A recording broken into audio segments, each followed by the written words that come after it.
In Buck Lake, a mysterious team gets their guns ready and discusses their plan inside a van. They've received some intel that their target will be at Hastings Supermarket. Meanwhile at the store, manager Tarky announces that they're closing. Then he steals some of the supermarket's money by hiding it in his pants. Benny checks the back of the store for any remaining clients and is horrified to find a fellow employee dead on the floor and another one with his hands up. Suddenly Dr. Sterling appears behind Benny and points her gun at him, telling him to get on the floor. At the front, someone screams as Logan also points his gun at everyone while filming with his other hand. He forces Tarky to leave his office while his teammates stop a client trying to leave.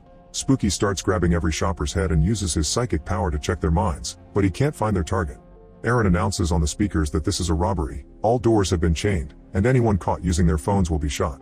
A shopper doesn't obey and gets shot on the spot. When Spooky checks a middle-aged woman, she panics and tries to run. Spooky confirms she's won, so Aaron kills her with a single shot. At the cleaning product aisle, Officer Chambers is pretending to be a scared customer in front of a thug. But when the guy turns around to search for his teammates, Chambers shoots him before using his phone to call for backup. Aaron gets worried that his partner doesn't answer the radio and tries to approach the cleaning product aisle, but Chambers sees him and opens fire. Logan and Aaron immediately shoot back, forcing Chambers to run and hide. While Kane and Aaron find their friend's body, Chambers continues to sneak around and find Spooky, so he shoots him several times. Aaron rushes to that corridor and keeps Chambers distracted until Kane appears behind the cop to shoot him down too. Spooky dies in Aaron's arms while Kane finds Chambers' phone, learning that the police have been called. All the ruffians gather and discuss what to do. Kane thinks they should leave, but Aaron says they need to finish the job. The others agree to stay because Spooky assured them that his target is in that store, and Kane has no choice but to stay too. Using some toilet paper, Aaron gathers Spooky's blood and writes "stay back" on the window. The police then finally arrive and the thugs release all the shoppers that Spooky got to check. In the freezer, Sterling has opened up the middle-aged woman's body and finds a dangerous parasite that has been inside this person for 8 years. Worried that all the bodies may have something, Kane shoots them a few extra times just in case. Then he makes employees Manny and Whitney move and cover up Chambers' body. While doing so, Whitney notices the officer's gun. The thugs then take all their hostages to the storeroom and discuss how to proceed.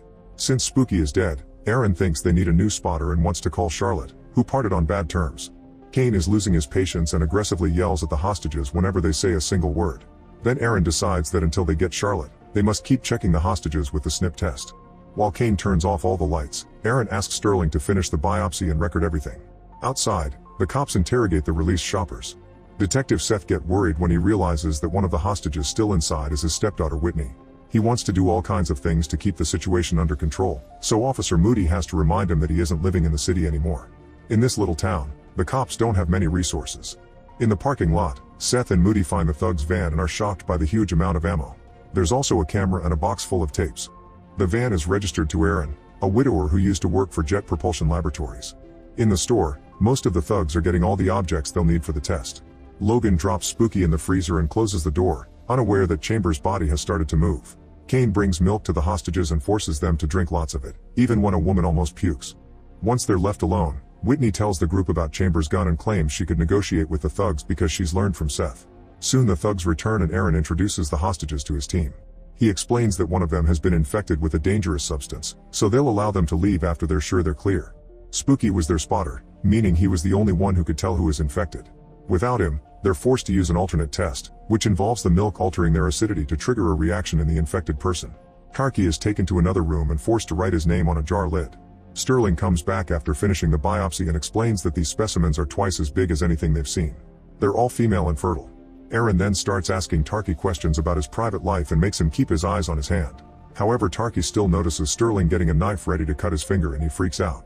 The thugs immediately point their guns at him and Tarky offers to pay them for his freedom as he pulls out the cash from his pants.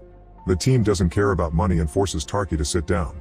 In the storeroom, Kane hears all the screaming and leaves to investigate.